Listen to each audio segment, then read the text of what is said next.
अस्सलाम वालेकुम नाजरीन, मेरे चैनल पर आपको खुश आमदीद।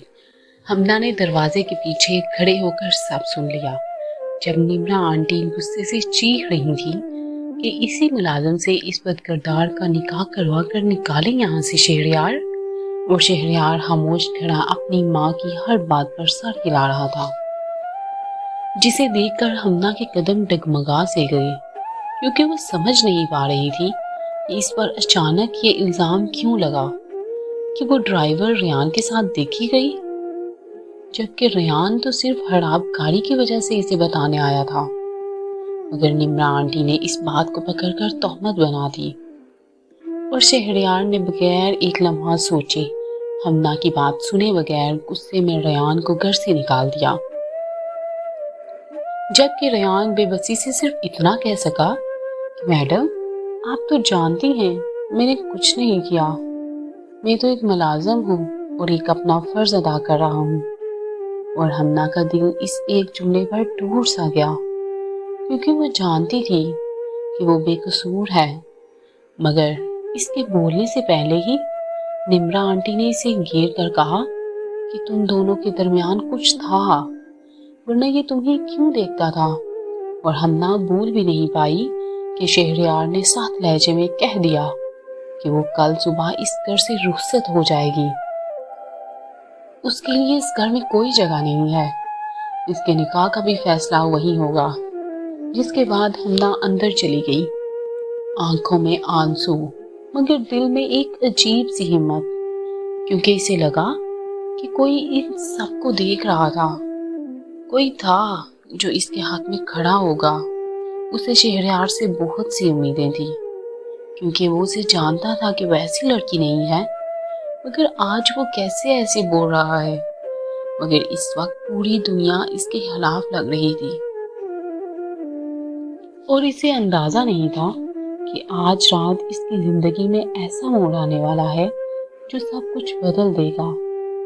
इस रात हमना खामोशी से अपने कमरे में बैठी रही और रोती रही, मगर नीचे से आती आवाजों ने इसे बेचैन कर दिया, क्योंकि निम्रा आंटी शहरयार को बढ़ रही थी निम्रा के खिलाफ कि वो देखो, वो शुरू से ऐसी थी।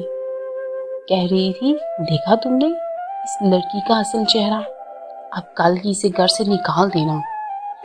शहरयार भी बगैर सोचे समझे हर बात मान रहा था, जबकि हमना दिल थामे दरवाजे के पीछे खड़ी सब कुछ सुन रही थी।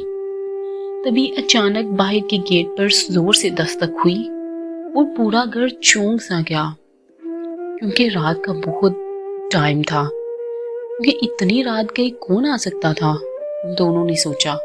शहरयार गुस्से में दरवाजा खोल ले गया और सामने रेयान खड़ा था, आंखों में तेजी और लहजे में जुर्रात लिए हुए। रेयान ने अंदर आकर सीधा निम्रा आंटी को मुखातिब करते हुए कहा कि मैं वापस माफी मांगने नहीं आया या गिड़गिड़ाने नहीं आया, बल्कि सच बोलने आया हूँ, क्योंकि मैं किसी की जिंदगी बर्बाद नहीं होने दूंगा।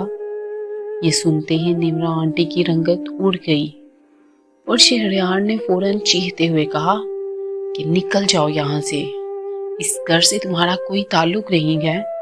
मगर रेयान ने एक कदम आगे बढ़कर कहा कि पहले मेरी बात सुन लो, वरना तुम लोग जिंदगी भर पछताओगे। हमना कमरे के दरवाजे से झांक रही थी, दिल खौफ से धड़क रहा था। और इससे पहले कि कोई कुछ कहता, रेयान की जेब से एक छोटा सा मोबाइल फोन निकला, जिसमें इस रात की सारी रिकॉर्डिंग थी। कैसे निम्रा आंटी ने मुलाजमा को मुखातिब करके बोला था, मुलाजमा जरी को पैसे देकर कहा था कि रेयान और हमना पर झूठा इल्जाम लगाना है, उन पर तोहमत लगानी है, ताकि मैं इस लड़की को घर से निकाल सकूं। शहरयार इस बात पर जरूर यकीन करेगा। ये सुनकर जैसे घर की दीवारें भी गूंज उठी। शहरयार का चेहरा सफेद पड़ गया और निम्रा आंटी लड़खड़ाकर पीछे हुई, मगर रेयान ने बात जारी रखते हुए कहा कि ये सच मैंने इसीलिए रखा था कि अगर कभी कोई मासूम फंसा تو میں اسے بچا سکوں۔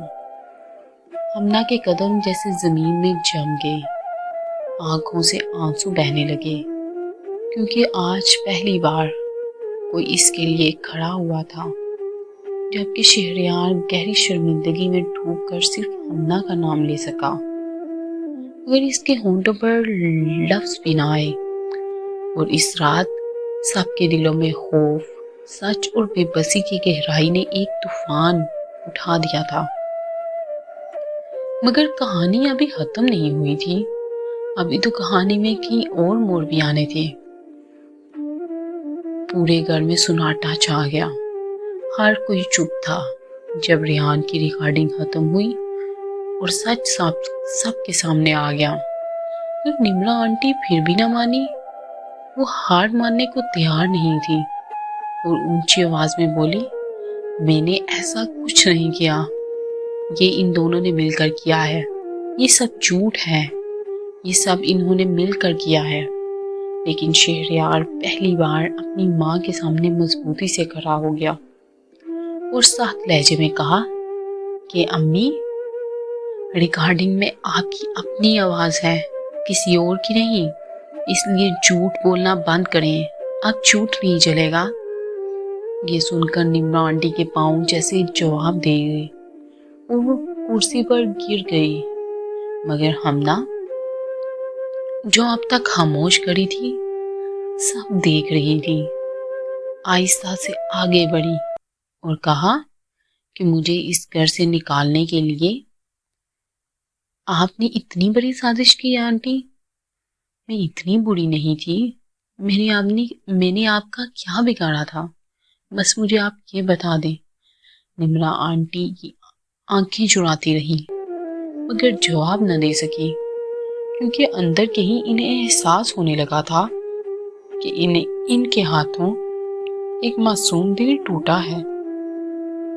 اسی لمحے شہریار ہمنا کے پاس آیا، آنکھوں میں شرمندگی لیے بولا کہ ہمنا، میں نے تمہاری بات پر یقین کیوں نہیں کیا؟ میں نے تمہیں تکلیف دی، میں معافی چاہتا ہوں۔ مگر ہمنا نے اس کا ہاتھ پیچھے ہٹا کر کہا کہ معافی اتنی آسانی سے؟ شہریار، وہ بھی تہمت کی؟ جب میں اکیلی تھی تم نے ایک بار بھی میرا ساتھ نہیں دیا شہریار، میرا تو واحد سہارا تم تھے شہریار۔ اس کے الفاظ تلوار کی طرح شہریار کے دل میں اتر گئے۔ ریحان نے آہستہ سے کہا کہ اگر تم چاہو تو میں تمہیں اس گھر سے لے جاتا ہوں، کیونکہ تمہیں عزت وہاں ملنی چاہیے جہاں تمہاری قدر ہو۔ یہاں تو نمرا آنٹی ہر وقت تمہیں اس گھر سے نکالنے کی کوشش میں ہے۔ مگر ہمنا نے دونوں مردوں کو دیکھ کر گہرا سانس لیا اور کہا کہ میں خود فیصلہ کروں گی کہ مجھے کہاں جانا ہے، اور اسی کے ساتھ وہ دروازے کی طرف بڑھی، مگر قدم روک کر پلٹی اور شہریار کو دیکھ کر بولی، ایک ٹوٹا ہوا اعتماد دوبارہ نہیں جڑا کرتا شہریار، اب میں کبھی بھی تم پر اعتماد نہیں کر سکتی۔ یہ کہہ کر وہ باہر نکل گئی۔ ریحان اس کے پیچھے گیا، مگر ہمنا نے نرمی سے کہا کہ میں ٹھیک ہوں ریحان، تم نے میرا سچ ثابت کر دیا، یہی کافی ہے، یہی تمہارا بہت بڑا احسان ہے مجھ پہ ریحان۔ اور آہستہ آہستہ وہ اندھیرے راستے پر دور جاتی رہی، جبکہ پیچھے رہ جانے والے لوگ اپنے گناہوں، شرمندگیوں اور فیصلوں کا بوجھ اٹھائے رہ گئے۔ اسی رات ہمنا نے فیصلہ کیا کہ وہ اپنی زندگی نئے سرے سے شروع کرے گی، بغیر الزام، بغیر خوف اور بغیر کسی ایسے رشتے کے جو صرف نام کا ہو۔ اور یوں ایک معصوم لڑکی کی کہانی جو الزام اور سازشوں میں گری ہوئی تھی، آخرکار اپنی سچائی جیت کر اس گھر سے نکل گئی، اور قسمت نے اس کے لیے ایک نیا راستہ کھول دیا، جہاں وہ آزاد، مضبوط اور خود اپنی مالک تھی۔ یہ کہانی ہمیں بتاتی ہے کہ کسی پر بھی تہمت لگانا کوئی چھوٹی بات نہیں ہوتی۔ اگر ناظرین آپ کو میری کہانی پسند آئی ہو تو میرے چینل کو ضرور سبسکرائب کیجیے گا۔